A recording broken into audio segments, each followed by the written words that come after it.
Alright, so we're back, and as you know, I just beat the boss, but this area looks, I don't know if it's all cut off or what, like I can't go anywhere now that I beat him. We'll have to check it out, because I can't go anywhere now. I don't know, I just wanted to see if there was maybe a poster somewhere or something, something that I could grab, because I like picking items up, but nothing. So we'll just move on. Mash that X button down. Cannibal Carnival. It's interesting. Let's try to see what the fucking achievement is, because should have got it last time. Oh, I guess. What? It's pretty fucking weird. Alright. No big deal. Act 3.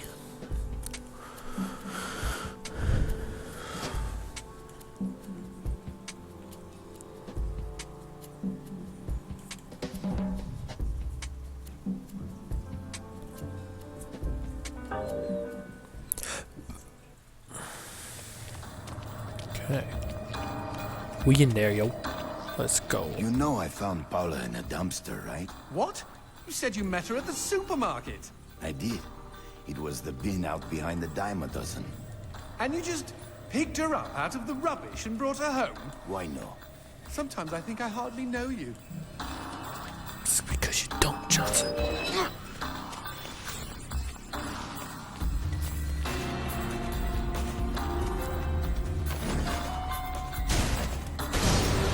What was that?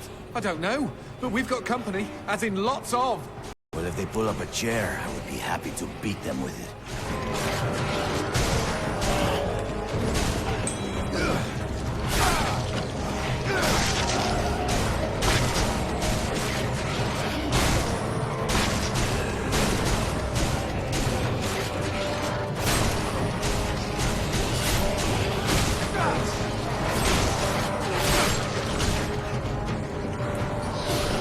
Yo, I let them trap me like this? I just start swinging to get out, right?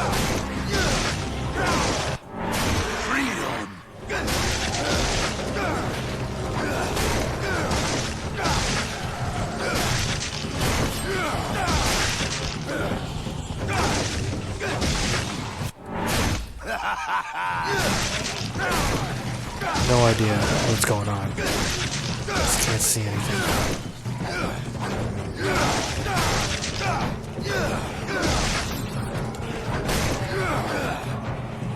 Alright, so I made it out of there.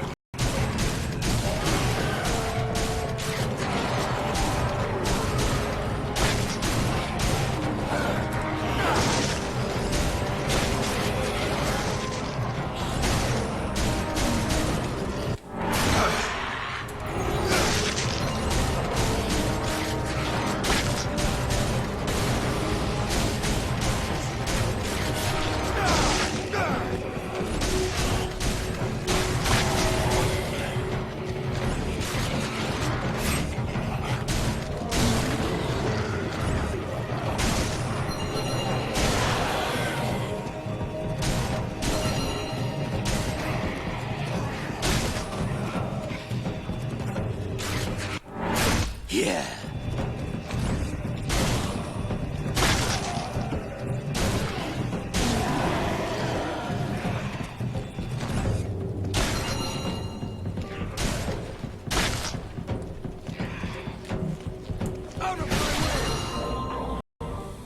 Yeah, jumped on that motherfucker.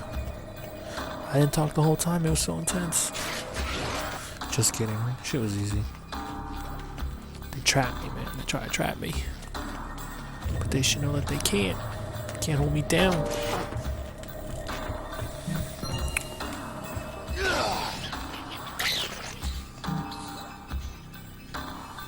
Yo, go, man. What the fuck is this? The man who never had his fill.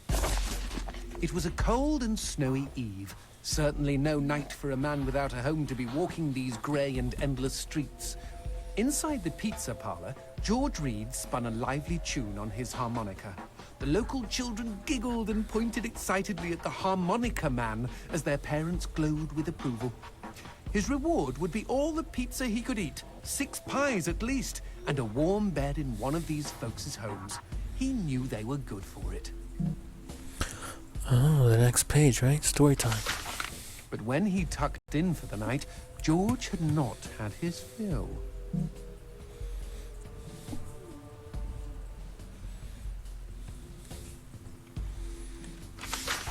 As the years and calories stacked up, most men would have got older and fatter. Yet for all he consumed, George only got thinner as he washed from town to town. Tapeworm. Tonight he plied his trade with some grannies and orderlies in a nursing home. Hoo-ah! His harmonica filled the room with joy. Dude, why the After fuck am I devouring reading 3 that helpings shit? of pork chops and mashed potatoes, he I need the backstory for a Suda game. next to him. Juice dribbled down his chin. Go ahead, Georgie, she said. You're such a good boy. You shouldn't have to starve. But George had not had his fill.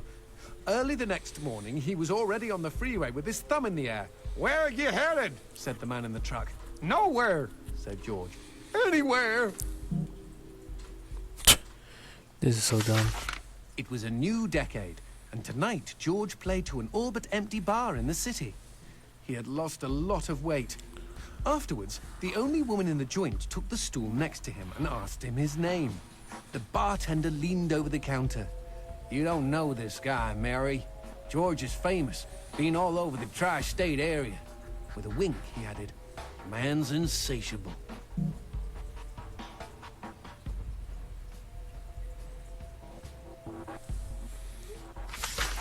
And that night, George proved it as he buried his face in Mary's beaver.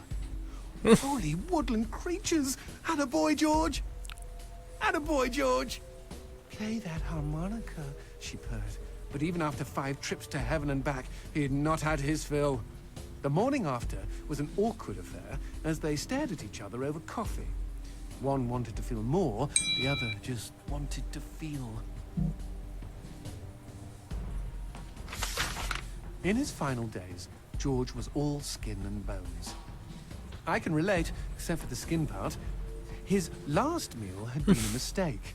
It was This is a on long-ass sidewalk book. one night in a small suburban town that he came across the boy. Hungrily, and Got a with lot an of reading to do agonized here. grimace, he opened his mouth to beg for help.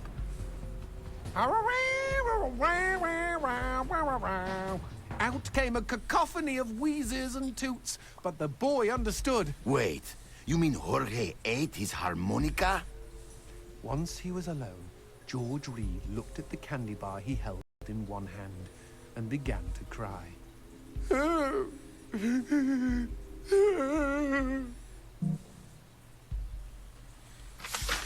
They found George's half-eaten body in a market next town over. Ew.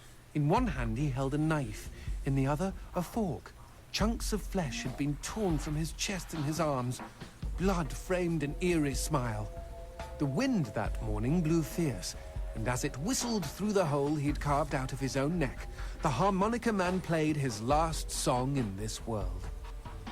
There were Gawkers, and many knew him. They shared stories of how he'd filled them with hope, filled them with life. They, at least, had had their fill. Especially Mary. The end. Oh, what a great book.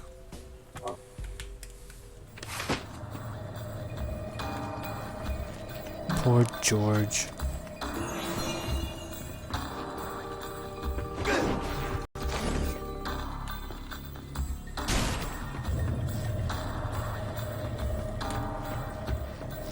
You got to look through the whole house, right?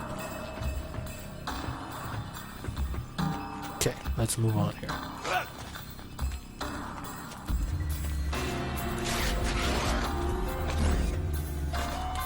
Strawberries.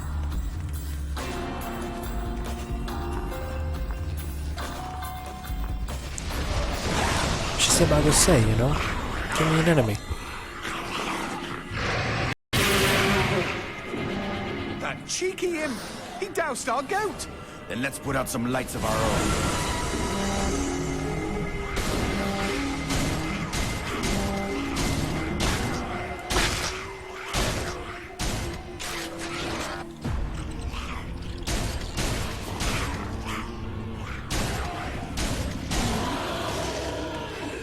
Sorry there, imp. You too.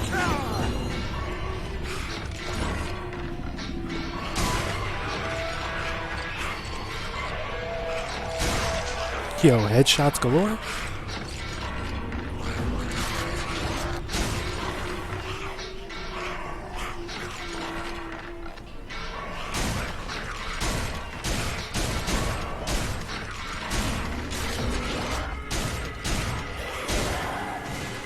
Would you kindly bust a cap in those mother fudgers before they douse the lights?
We never finished talking about you kidnapping Paula. I didn't Damn, kidnap her. okay. You hauled her out of a skip. Isn't that illegal needs in a some strawberry. states? What did she say? Nothing. Not for weeks. I was afraid to even touch her, you know? Like she didn't belong to me. To anyone. But something changed. There was a phone call.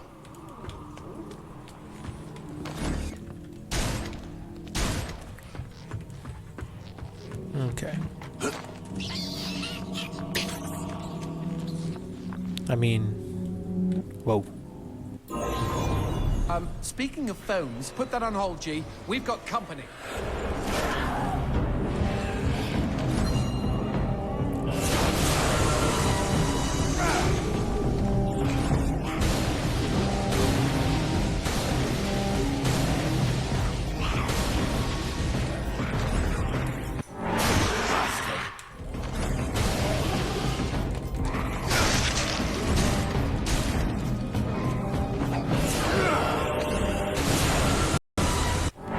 Feels good.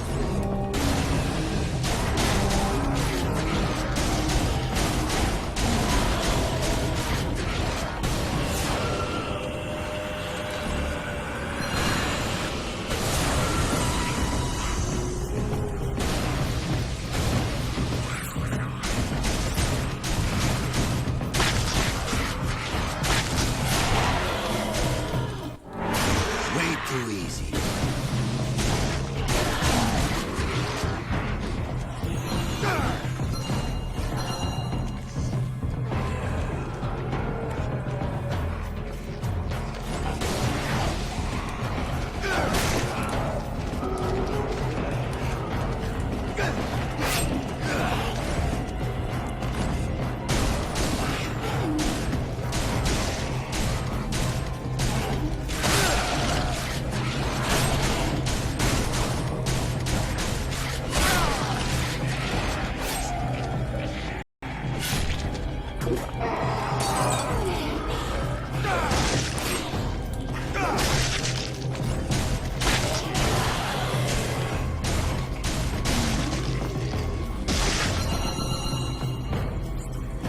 All right, man. Sorry, I'm just so quiet. Anyway, yeah, this shit is like pretty cool. I like the scenarios and setups of the stages.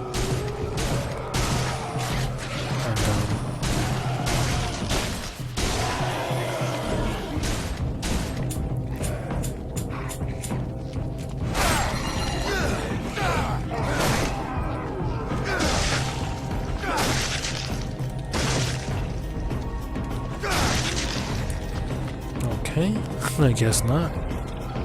Denied, right?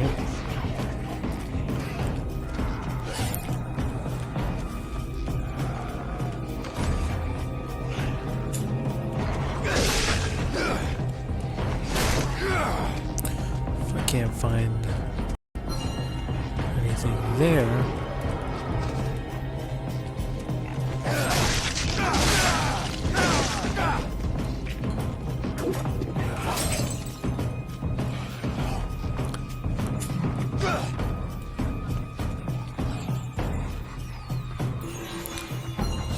Probably is like no legitimate way to beat this shit. Right? This fucker needs a strawberry.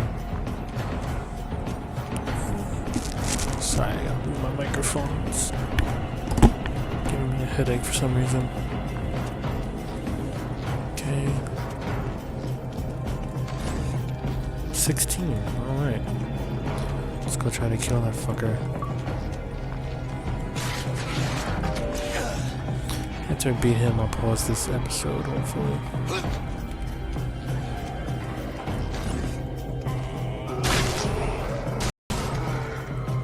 Okay, now what's this about a phone call? Me and Paula were eating when the phone rang. Suddenly, she slams her fork down and says, "Don't answer it!" Creepy. First thing she ever said to me. But I got up to take the call. Johnson, you should have seen her. She jumped out of her chair, ran to the phone, and ripped it right off the wall. Whoa. Then she came and put her arms around me and started crying. It was the craziest, weirdest, sexiest thing I have ever seen. I have been hers ever since. What? Demons don't like teeth? The gun laws here are very strict. Haven't you wondered why they don't shoot back? You and I are violating almost every rule in the book. Heck, I'm practically made of teeth.